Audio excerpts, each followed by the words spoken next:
And with this, hello everyone. Welcome to our first session of our mini-series, which is focused on private assets. We'd hand over to Laurent, MRV co-lead, for a short introduction, and then we can kick off. Thank you, Caroline. Very short indeed. Just to say that this is a joint initiative by the E-Track and the MRV track, that the intention is to share knowledge about the private assets, and there has been some demand about that. And I see by the number of people already connected that it has all to be, actually this demand is real, indeed. And we also have many people who accepted to share their knowledge, and we must thank them here.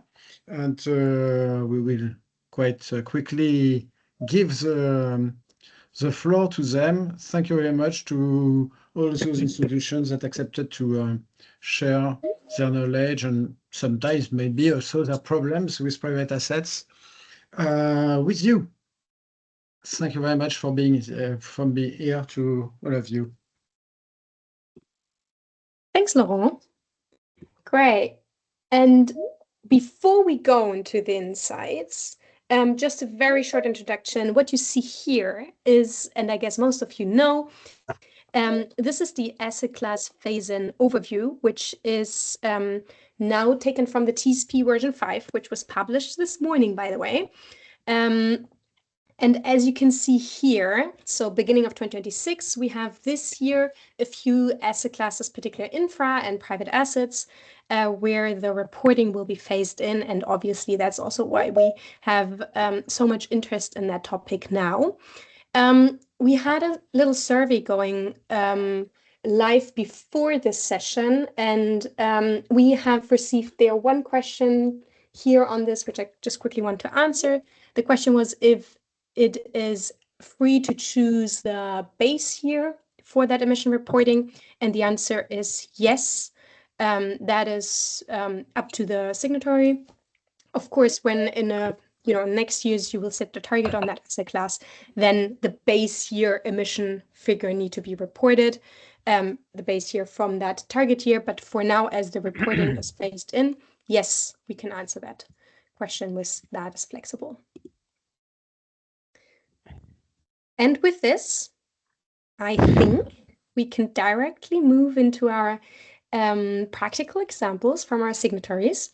So we have today Leila from Allianz, Aurélie from Zurich. We have Alexandra from MAIF and Andrea from Vida Caja who will share. Thank you. By the way, and without further ado, Leila, I would hand over to you. Thank you, Caro. Hi, everyone. Good. Carbon accounting for unlisted assets. So for those who don't know me, I'm Leila. I work at the Global Sustainable Investing team of Allianz Investment Management. You probably all know my boss, Udo. And basically, I've been working on data for the past, I believe it's now 6 years, heavily, implementing all kinds of waterfalls, all kinds of reporting structures for SFDR, CSRD, and trying to basically expand our coverage every year when it comes to carbon accounting and, I don't know, sustainable investments and all kinds of other topics, data-driven topics. For today, please feel free to stop me if something is unclear. If you have any immediate questions, just go for it. I tend to speak a little too fast, so that's why, yeah, you just stop me. Let's go right into the next slide. So basically, what are we doing, or what are our main notions at Allianz is basically that we ensure that all our operating entities and asset managers support our data collection and data delivery for non-listed assets. Because for listed assets, very clear, we use multiple market data providers. We don't need we don't have any coverage issues there. Although even let me put it this way, for listed assets, if we have coverage issues, we actively engage our data providers and we ask them to increase coverage or to improve their data quality. When it comes to unlisted assets, Our OEs and asset managers are required to deliver all sustainability relevant data. So we are actually collecting taxonomy relevant data, PI, sustainable investments, and we ensure that the data is correct and it's also monitored. So it's not just a tick the box for us, it's really also what do we do with this data? How does that impact our daily decision making? If we go to the next slide, please. We collect data for around 190 data points. Specifically for external reporting purposes like CSRD, which we report at reasonable assurance, but then also our SFDR product disclosure for our Article 8, Article 9 products. We have various data packages. Basically, the biggest one probably is a carbon footprint, as we cover collect data and process data for listed corporates, sovereigns, supranational, sub-sovereigns, funds, real estate, unlisted corporates.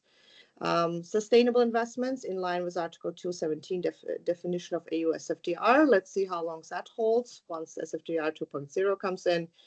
Then all mandatory PIs and EU taxonomy. Our deliveries are comprised of, if it's not market data, providers who already provide us data for listed assets, or NGOs or open source data streams like World Bank, for example, or UNEP or PREMAP to calculate emissions for sovereigns or sub-sovereigns.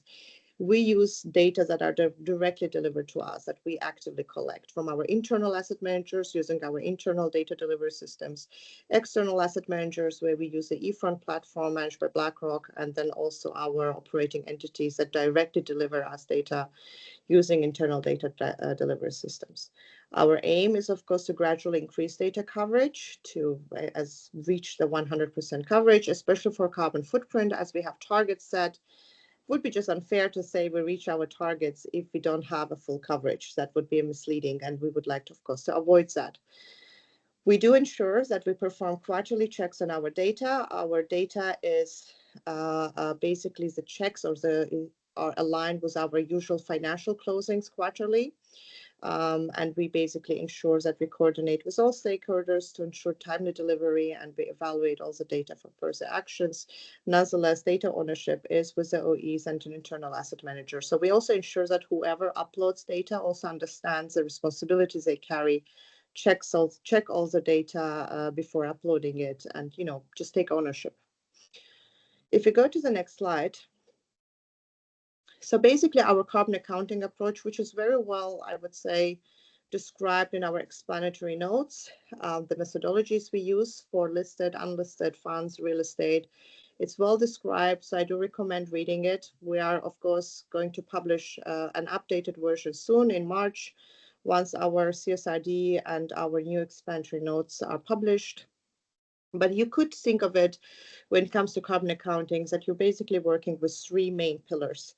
You're working with a corporate approach, sovereign approach, and real estate approach. So basically, corporate approach is, as you all know, is taking scope 1, 2 emissions of companies, dividing them by AVIC to calculate the intensity, and then multiplying it by your exposure.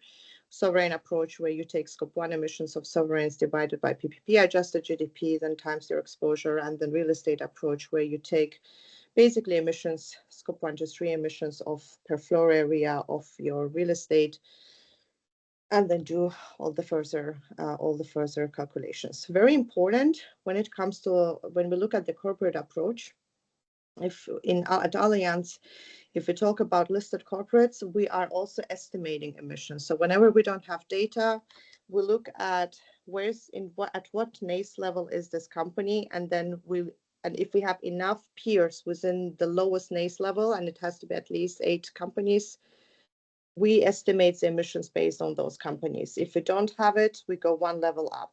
And at the same time, we also attribute a specific green bond attribution by using emission intensities for green bonds we receive from MSCI, where whenever we have a green bond, we estimate the emission using those intensities.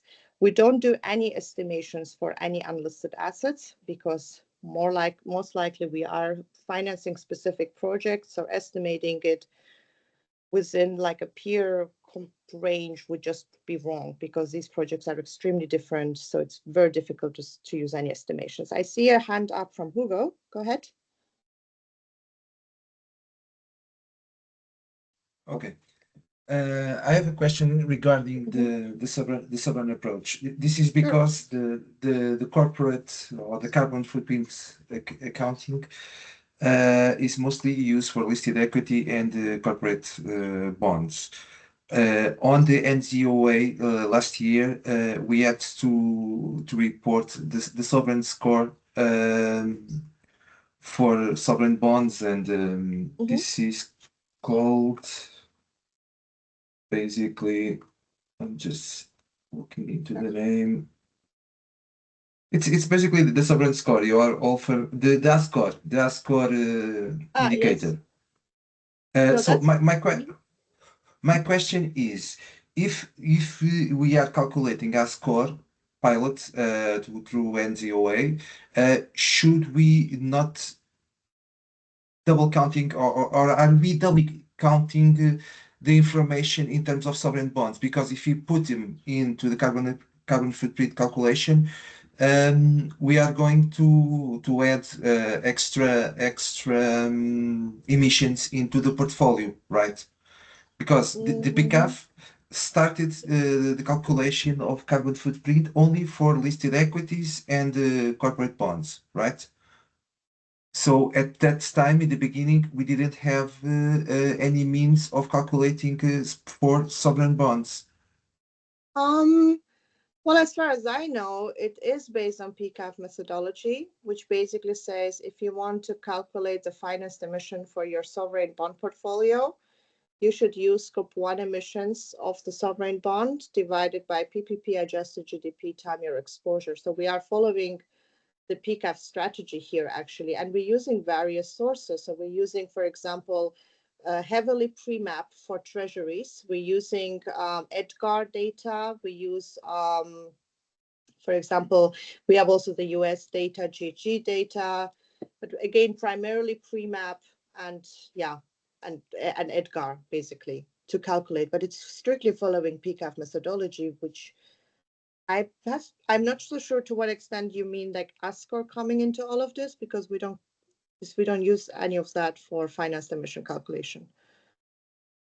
Basically, a score gives you a score based on 200 and something questions that are put it into each country, and it gives you a result. Basically, it comes from 0 to 1, which one is the best and 0 is the worst. Based on So the target. basically, yeah. So Exactly. basically, Mhm. basically we monitored our sovereign portfolio based on that score. We want to have the highest score and invest in countries that have more environmental preoccupations, basically But you're talking concerns. about target setting and evaluating the targets of countries and to what extent and how these are ambitious versus we are just doing a pure accounting of financed Accounting. emissions. Okay, This okay, is okay, just okay. It's pure, different. It's yeah, different. it's different. Exactly. We are Okay. looking into ASCOR, but as you said, we're also looking at which countries have the best ASCOR score, where we would invest more and support these countries more in their transition. But again, this has nothing to do with accounting. This is, Yeah, yeah. with the count. Mhm. Yeah. Okay. Yeah, Okay. yeah. Okay. Okay. Okay. Another thing I would like to Mhm. ask is we were talking about not listed securities, and basically it's very hard to find information in terms of emissions and even in terms of EVIC for those assets. My point here is, shouldn't asset managers be discussion have choose only assets that have disclosed information, because this is a way of implementing in the financial system Yeah.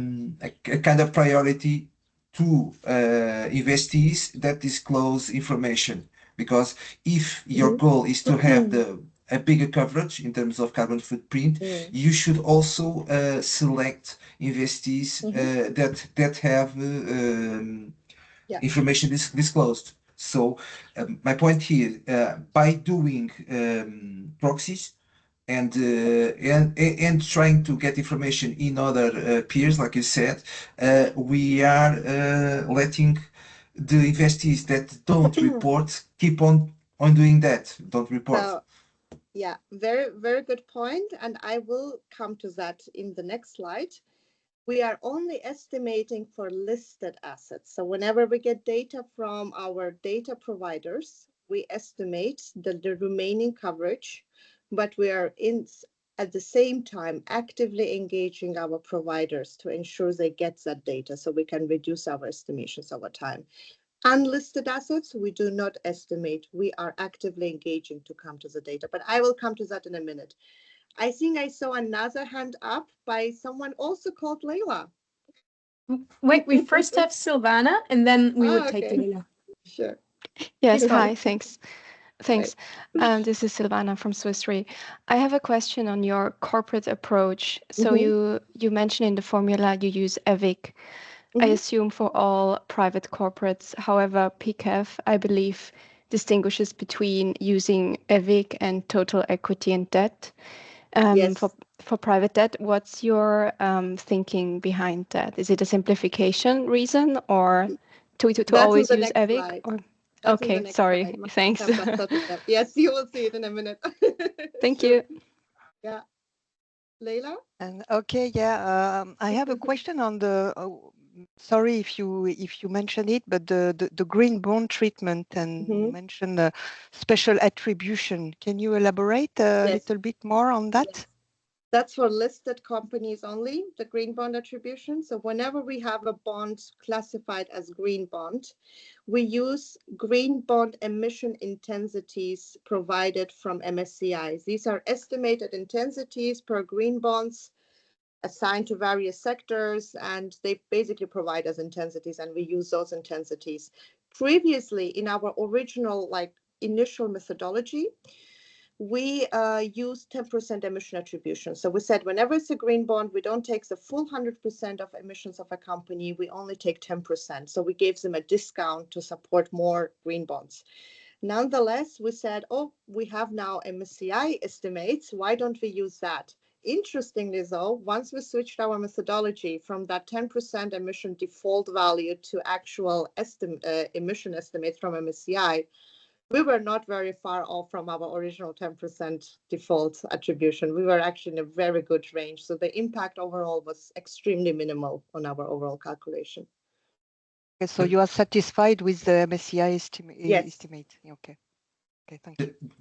Let me just say another thing regarding that, because I've been a close reader of your 10% in case of green bonds. In Fidelidad, we did the same approach, but basically, there is or the future will be something like this. The issuers of green bonds should give the impact of emissions avoided by that green bond, because that must be the path. Instead of applying a discount or estimation of a lower emissions, we should give they should give the calculation of the avoided emissions in order to implement to increase the investment in green bonds. And another thing which is quite difficult, as you must know, it's very hard to find a good sort of there is no offer, no big offer in terms of green bonds. For instance, in an insurance company, you have to comply with several limits, like economic group and issuer group and stuff like that. That constraint the choice when we are to invest in green bonds.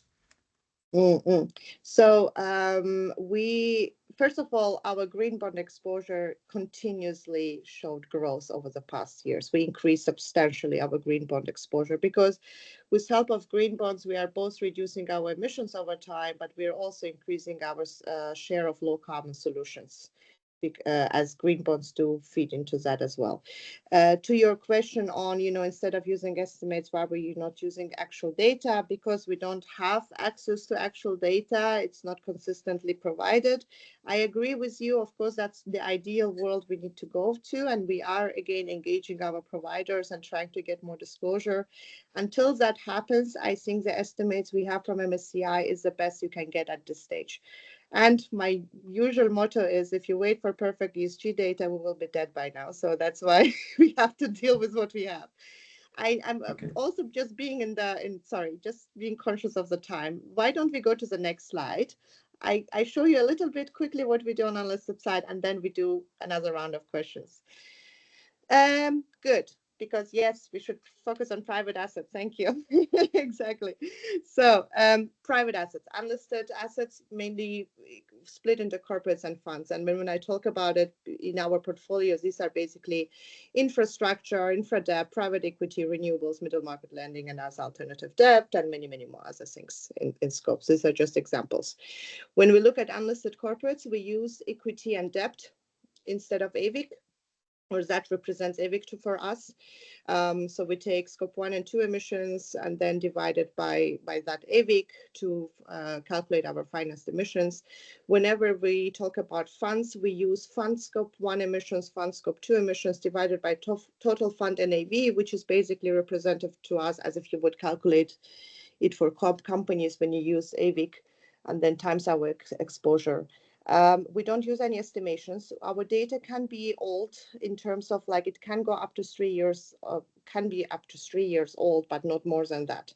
Of course, if I look now at our data, it's mainly like a year or 2 years old at max, which is fine for us because it takes time to get to data. And what we also additionally try to collect to see how good our data is, we also collect PCAF data quality scores just to see if these are verified data or estimates and so on. In terms of coverage, so or how we started, because we are, and we're also collecting scope 3 data. Sorry, in case I didn't mention it, we do collect it. We just don't report scope 3 for our absolute, or let me put it this way, whenever I talk about absolute owned emissions, I'm mainly referring to scope 1 and 2 emissions of investees or of investments, because this is what flows into our target setting. Scope 3 of 3 is not included in our targets. This one is reported separately as part of CSRD. And but we do collect the data, and of course we verify it. When we started, I have to say, of course, there was nothing. So it was an active engagement with our internal asset managers, but also external via eFront, via BlackRock, really like doing annual data outreach. So if I talk about internal asset managers, that's basically, as you all know, for Allianz, that's Allianz Global Investors, PIMCO Prime, Real Estate, PIMCO. We are basically, data coverage is part of basically target roadmaps of our internal asset managers. So they are scored for the fact that they need to provide data and they need to continuously increase data coverage, which means our asset managers also do data outreach once a year to collect data and increase coverage. Same happens for our external asset managers. So in this case, for funds, it's really once a year, there's a data outreach. We have a standardized template saying this is all the data we need. And then there's an outreach every year. And we always also check, where's the data missing? What would be material? And we try to focus on that in our engagement efforts. We try to push for disclosure. There's, of course, always a case that you would end up with, let's say, a couple of legacy funds, which you invested in, whatever, 10 years ago, 5 years ago, 6 years ago, and where all of this was not a topic, right? Where we didn't have targets yet, where we didn't even know how to do carbon accounting. It's difficult to get the data for legacy funds. I guess the main like way out of this is really to phase out of these funds. What we do make sure, which Hugo mentioned earlier, is that whenever we invest in new funds or we do new investments, data delivery is part of all our side letters, and we make sure that it's clear that we expect data the moment we invest. So for everything that comes new, it's well covered. We get data. For whatever assets we had in the past, we have to actively engage and do data outreaches on an annual basis. And we have to prove also to our auditors that we have put all the best effort to increase the coverage over time, which has been the case actually since we are doing the CSRD report, and also earlier than that.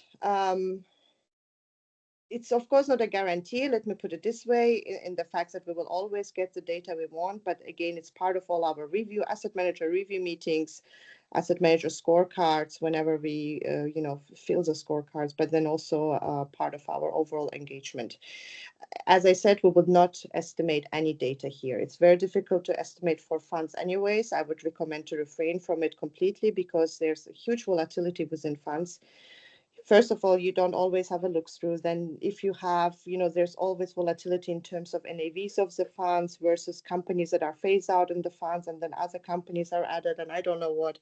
I would not. And they also very often, like depending on the fund, represents various sectors you're invested in within that fund. So I would refrain from any estimations, but also for unlisted corporates like infrastructure, I don't know, where you're financing specific projects.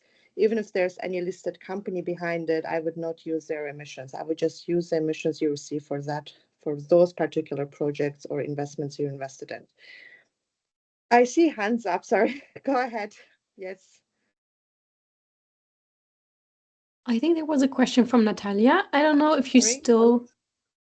Let me see. I'm sorry. Let me check the chat. Okay. If not, Natalia, feel free to ask your question in the chat. In the chat, we have a few questions on green bonds. And I guess that's your last slide, right? So... Yeah, this is my last slide, just in case you want to read our methodologies and what we report. It's helpful to check it out. We can go back to the previous slide, and I do see Leila's hand up. So,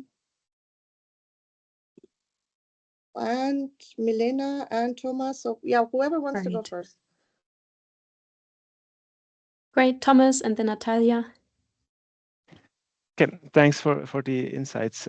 Super useful. Do you validate or kind of verify the reported information you get from the unlisted managers or sometimes the projects on the infrastructure, for example? Or do you apply some kind of validity on those, or how do you treat that? Yes, I would put it this way. Most of them are with our internal asset manager, so we have a better control over that. That means if we have any specific projects, they need to have data quality checks on their side. Our database company has data quality checks on their side, and then we have extra data quality checks on our side. So we have 3 levers to verify the data, to check whether it's consistent, also to previous data we received, if it makes sense in general by the nature of investment. So if I see, for example, of course, high emissions for a renewable, then I know that this cannot be true. So which I rarely do. So, but of course, we have quality checks.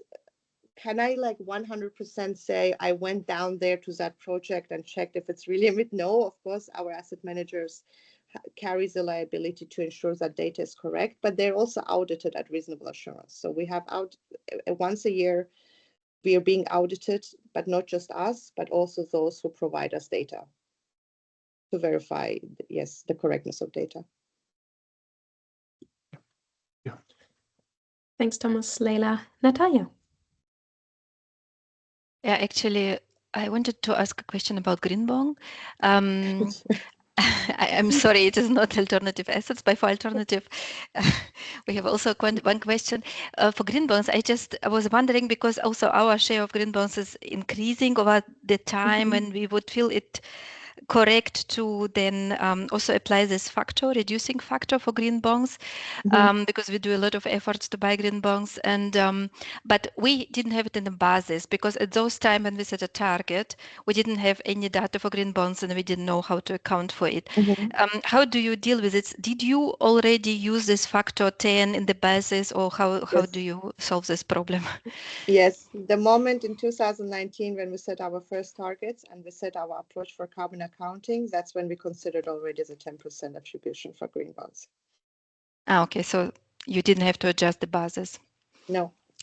Lucky you. But I think even if you have to, I wouldn't still touch the base. I mean, that's your base, right? But you could, going forward, adjust your methodology and then see what the impact would be overall on decarbonization of that scope using green bond attribution.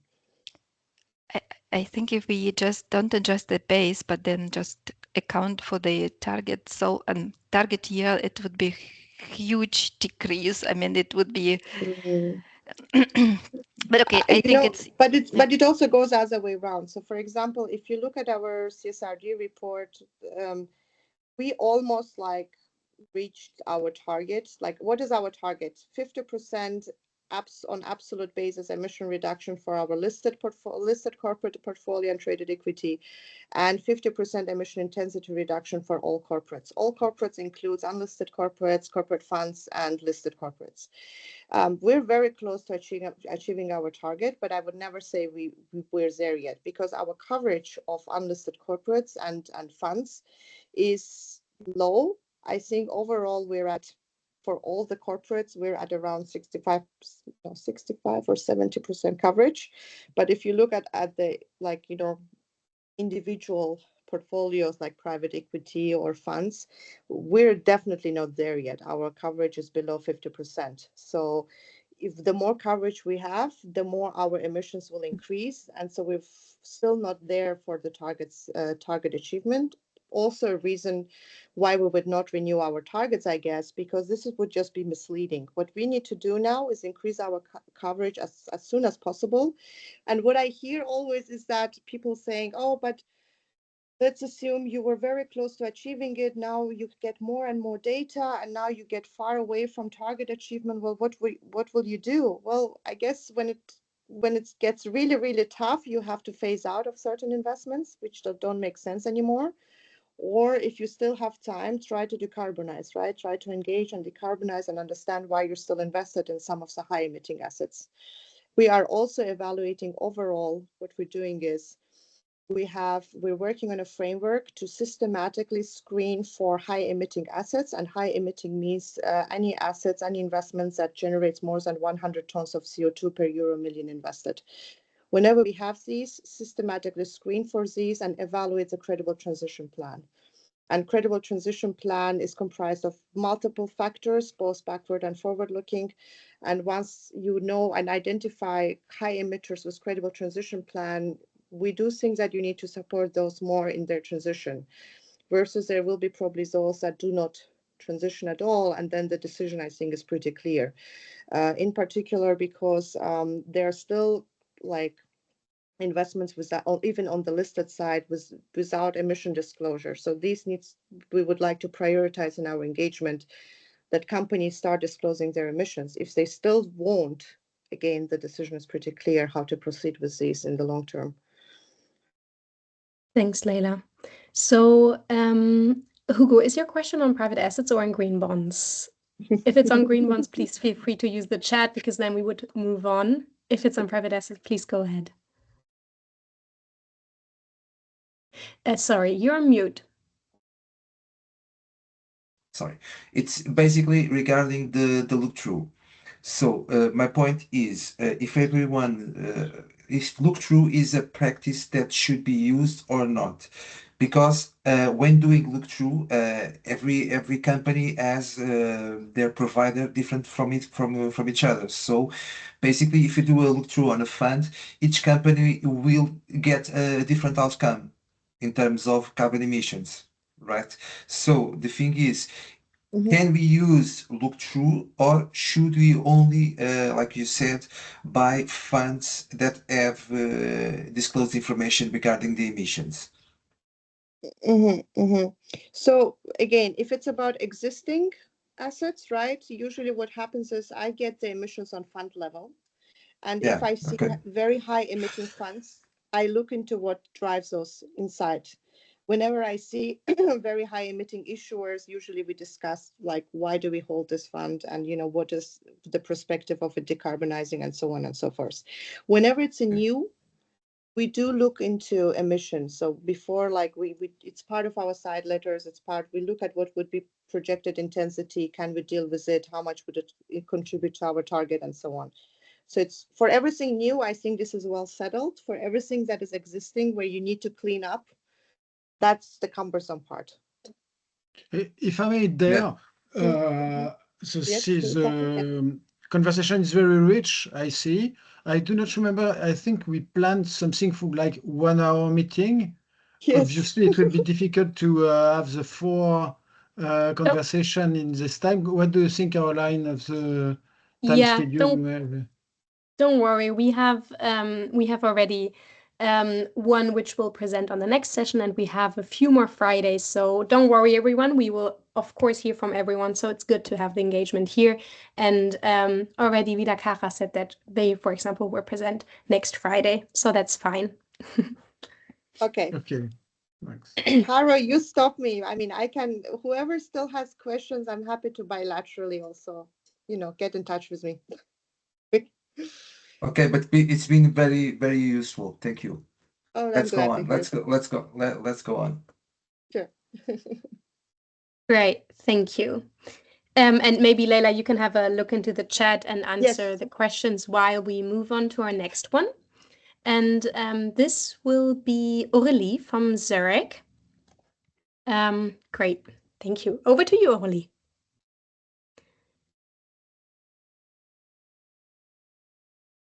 Great, so we can see your PowerPoint.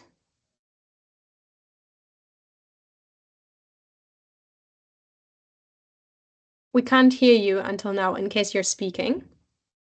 Or at least I can't hear you.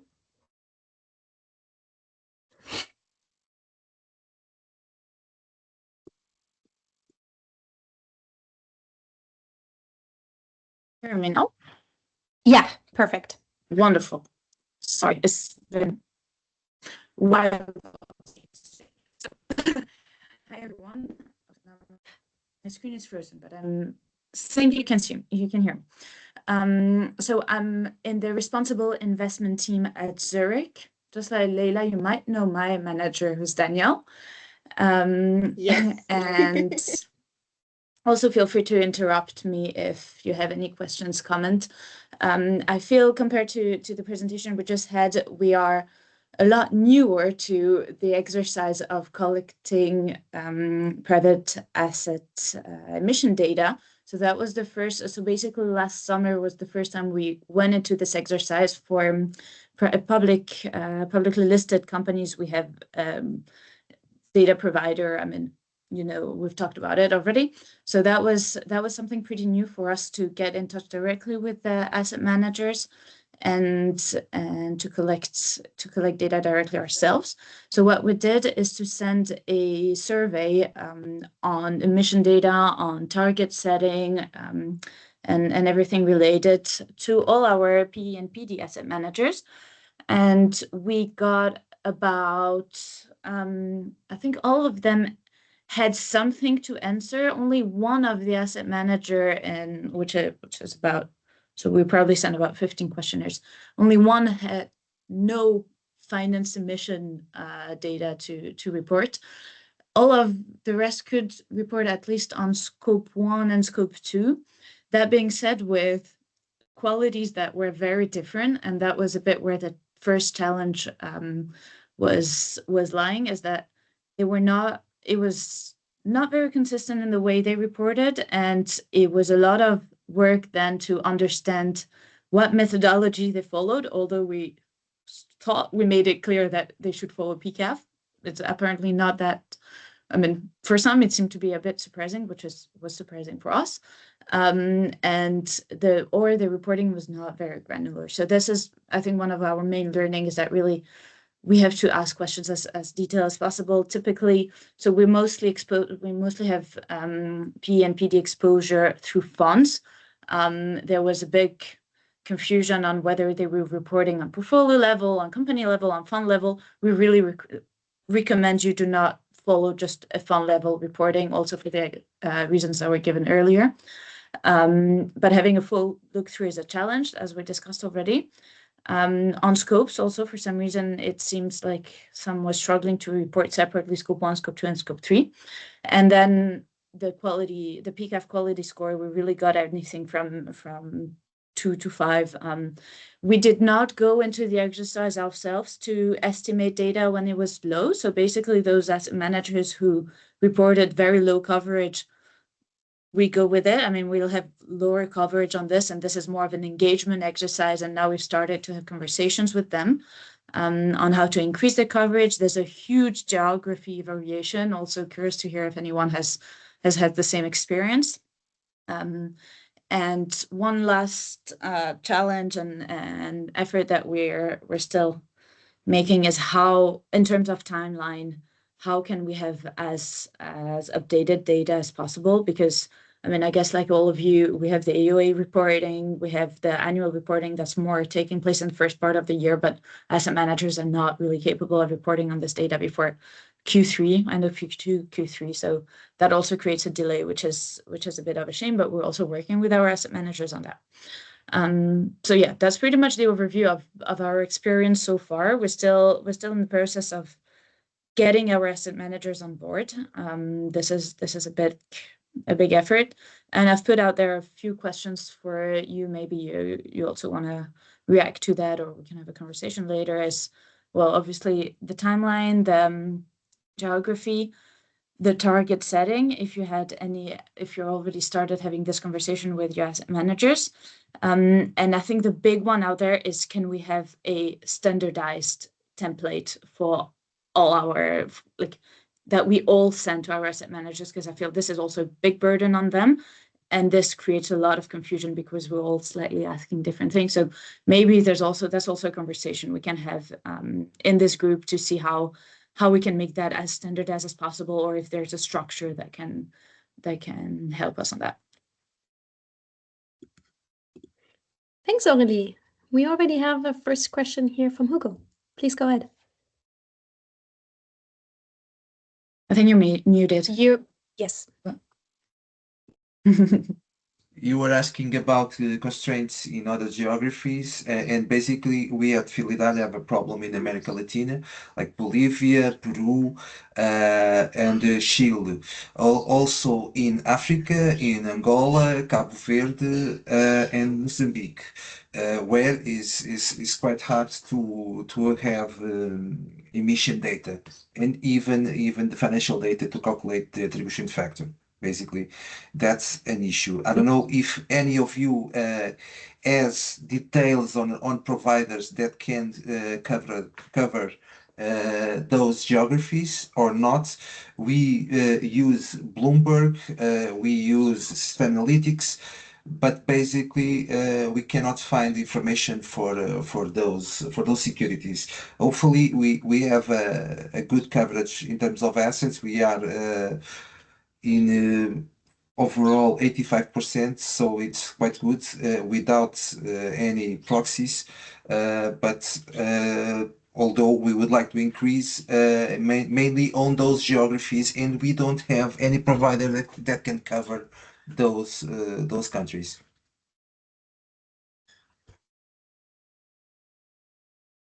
Yeah, I mean, we have less exposure to those sort of geographies, but I don't have an answer really to provide you. I really see the problem here.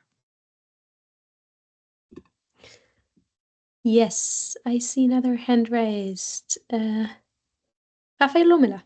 Yes. Yeah, thank you. When you're addressing asset managers, private asset managers, does it make any difference if you're talking to fund of fund managers or single fund managers? So for now, I've only had the opportunity to talk to fund managers because our fund of fund managers were less responsive. But I have to say, I would attribute that more to the fact that they're based in the US and our asset managers are mostly based in Europe. So they're less into the topic. So I can't really give you an answer now.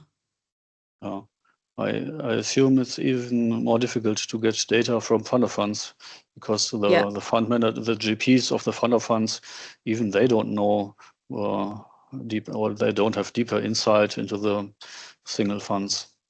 So yes, definitely. That being said, it should not be such. I mean, we would engage as well with them to get into that, to get that insight, to gather some data to be able to dive into this. But yes, I would also assume that they start from further away. Mm-hmm.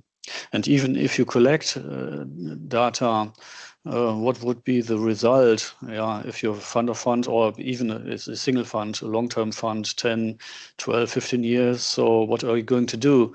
if you believe that it's not going into the right direction during the lifetime of the fund, you don't do anything. Yeah, just selling it on the market doesn't make much sense.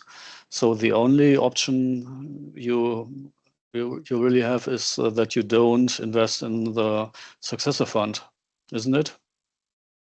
To some extent, I mean, overall, selling out was not our principal strategy, general strategy, whatever the asset or the type of vehicle there is underlying. So anyway, we're prioritizing engagement. I agree with you. It doesn't make much sense. It's also more of a target setting question, right? Is like where do we want to go now with this data? How do we see? Because we're most likely not going to be able to set directly a emission reduction target just like we have on equities, right? It doesn't make that much sense. It's more like how do we get into the transition? How do we get to a line, etc. So that's more the way we're seeing to the evolution. But yeah, I totally agree with you that the room for action is more limited, and probably we have to be a bit more creative here. Mm. So the consequence for me would be no hard decarbonization targets for the asset class of private funds, but somehow engagement targets, isn't it? Alignment targets would most likely be the second choice. Engagement, I feel like the engagement target is more, I mean, at least for the AOA, we also have it on another front. But that's definitely a question. I'm hoping that also from this working group we get some new ideas on how do we move forwards on that. So can't spoil it now. No, thank you. Thank you. We will also have a session on targets next week, and we will see, I guess, our last presentation also on that session. Natalia. Yeah, I have a question. I think it's a very important point, this open question. Number one, how to standardize reporting, because we started collecting data from our private assets 2-3 years ago, and yeah, we're still struggling with it. And this standardized template is a big issue because there are some efforts, at least in Europe, to have some standardized template like this EET or the template from BAI. I don't know whether you heard it about it, BAI template, and there's also Invest Europe and EDCI template. So maybe question in the route to Laila also, in which format do you collect data? I think it would be of mutual interest to have one standard or at least two standards, but not too many. I also don't know, and the managers are often not that big, and they cannot deal with complex, huge templates, which make it really also frustrating for them and for us. We are now in this CSRD reporting, and we got a lot of data, but it's such a low quality. No matter what you ask, you realize there is a mistake, there is an implausible change. It really takes a lot of time. Maybe you cannot give me an answer yet, but maybe in what format did you collect? It would be already a good starting point to understand. For us, I mean, I've put a screenshot. It's ugly, but at least you have a big idea. If the thing is willing to go to the next slide here. So it was in Excel. Now I've just put a screenshot of things. So really just asking for net zero commitments. If they have any targets, scope 1, scope 2, scope 3. And then exposure in book value, exposure in market value, size of the funds, etc. So it was just plain template and quality scores, of course. It was your own template, yes. Right? Yeah. So okay. Yeah, we ran it. Have you considered to use like Invest Europe template or EDCI template? So back then, when we started, we were not aware of those templates existing. We thought the easiest was just to ask the questions we needed. We ran exactly into the point you mentioned, is that nothing was usable. I mean, the amount of mistakes in there were like, I was a bit surprised. And from that first learning, we started looking at what is out there. We had a few exchange with a few asset managers that we used as who tested our template before we send it out all over, and no one mentioned one that they were commonly using.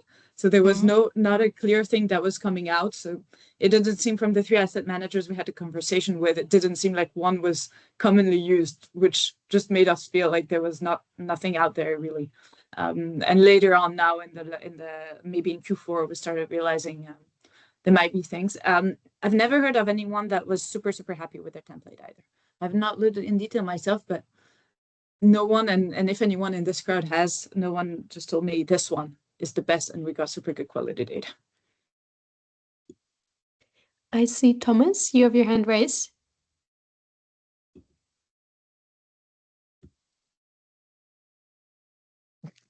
Sorry, now it should have worked. Thanks, Aurélie, for the details. I think a lot of those points resonate also with the exercise that we have conducted. One additional observation on our side, at least, I think we also saw quite a lot of funds and managers that did report some data, but then the data coverage on the portfolio was super low. That the overall data collection or overall data coverage was still also super low. So even though some of them took the effort and went out and provided the data, it was still relatively limited. And then on the EDCI template, as that now came up, I think we tried to look a bit during our due diligence which of the managers are signatories to EDCI, and does that then translate in those managers also reporting, and also got quite mixed results. So even though that template somewhat exists, and I think it's also public, everyone can have a look at it. It's still used a bit inconsistently, but it's maybe a good starting point at least to leverage. I think it's also something we will focus on going forward. Thanks, Thomas, for sharing that. Vida Caja also shared that. And I can already now announce that we will have EDCI as a guest speaker in our 4th session. So maybe that is interesting for some of you to join. And there will be there, of course, also to answer questions. Good. Any other questions for Aurélie here?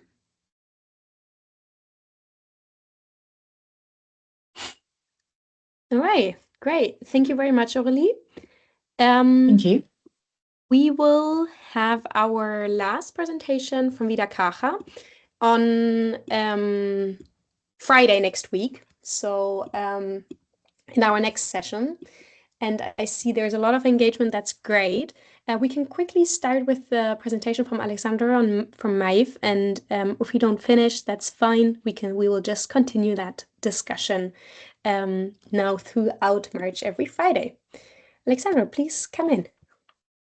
Thank you very much. Hi, everyone. Thank you for having me today. I'm Alexandre, and I am working on the sustainable finance team of MAIF, and I'm in charge of the climate strategy. So today I would like to share what we do at MAIF regarding our investment in private assets. So to give you a bit of context, we invest in private assets via funds, and we took commitment to phase out coal and non-conventional fossil fuel by 2030 and all the conventional oil value chain by 2040. So as private assets are illiquid, we must have guarantee from asset manager that private asset fund will not have any exposure to those activities by the mentioned horizons. So for this purpose, since 2023, we systematically negotiate a side letter prior to each investment in a private asset fund. So we have designed a standard side letter model, which is adapted to each asset class that contains all those exclusions. And also we ask also for a net zero assessment for all underlying investments, and at least the commitment to the best efforts to reduce the carbon footprint. And we also require an ESG reporting to secure the acquisition of the GHG emission for reporting, and for the risk scope separately. We also require ESG taxonomy data and also exposure to climate investing solutions regarding our own definition, and also all other data that we need to steer our sustainable investment strategy.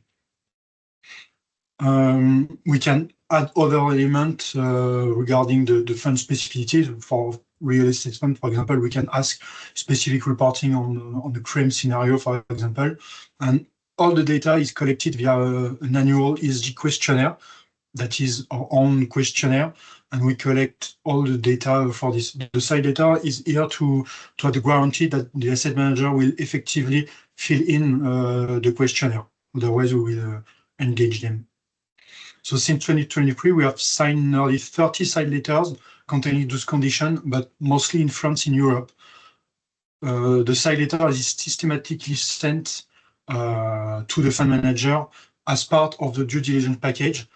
It may be subject to negotiation. We will not force any asset manager to sign something that they are not comfortable with. So we have negotiation, of course, but for fossil fuel and GHG reporting, we are on monetary clauses that we cannot discuss, and we cannot make any investment on a private asset fund if the asset manager is not able to commit for fossil fuel exclusion or GHG reporting, and especially scope 1, 2, and 3. So that's why I wanted to share very quickly. I'm glad to answer any question if you have. Thank you very much, Alexander. Any questions here?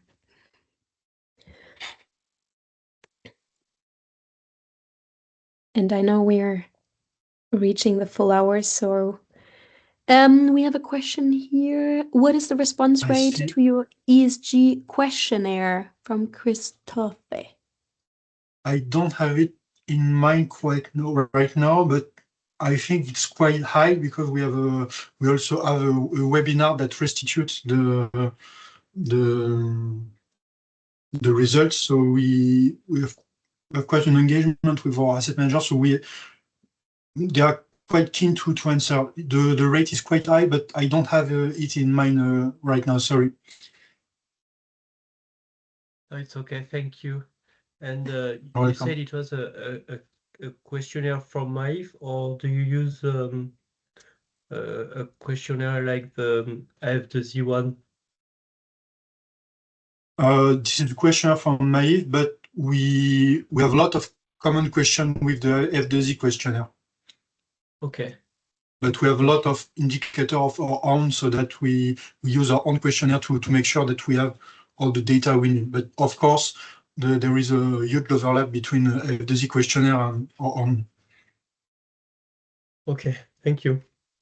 One last question before we close. Jeff, please come in. Hi, Alexandre. A quick question. Since basically you asking the GHG emission as part of the side letter, it means like you have a 100% kind of response rate on the emissions from the GPs, or despite the side letter, you still have some of the GPs not responding?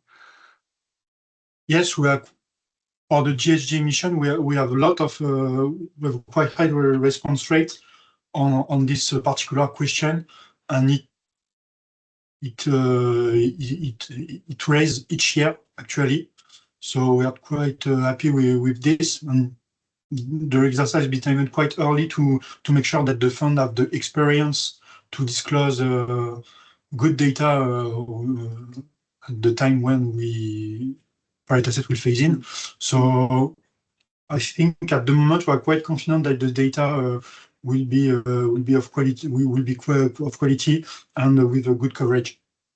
Okay, and the data is at the fund level, not at the participation level. At fund level, yes. At the moment, it's fund level. Okay, merci. Welcome. Great. And then I see another question. Laurent, please come in. Thank you, Caroline. Thank you both for the presentation, Alexandre. An additional question is this topic of data quality. Do you think that the rather good data quality you obtain is due to the fact that you select asset manager that have good data quality? Do you ask them before, or is it a criterion for you when you contract with an asset manager, when you invest in a fund, that you know that it will be able to give you good data? For some cases, it may happen that the funds still not disclose GHG data at the time we invest, but as we ask the commitment, we don't know what will be the quality of data, but usually the GP make the effort to commit their company, and in some case to pay the the GHG emission assessment of investee companies. So we have quite engaged asset managers too. So the selection effect as a good is playing in our favor. Thank you. Great news. Thank you. Thanks to all our three presenters. We will have the fourth presenter sharing their insights in our next session, which is Friday, same time. We will focus on target setting, but we will kick off with the last presentation, which will be Vida Caja. Just for your information, we have additional insights sent to us from peers. They didn't want to share it with the company name. So please, we will upload that slide deck. You can click through and read through. So it will be available in a few hours on the extranet. Feel free to make use of this. And then, without further ado, I would say thank you to everyone. Thank you for that great engagement. And we will continue that discussion throughout March, every Friday. Thank you. Thank you very much. Bye-bye, everyone. Thank you. Thank you Bye. very much for Thank sharing. you. Thank you.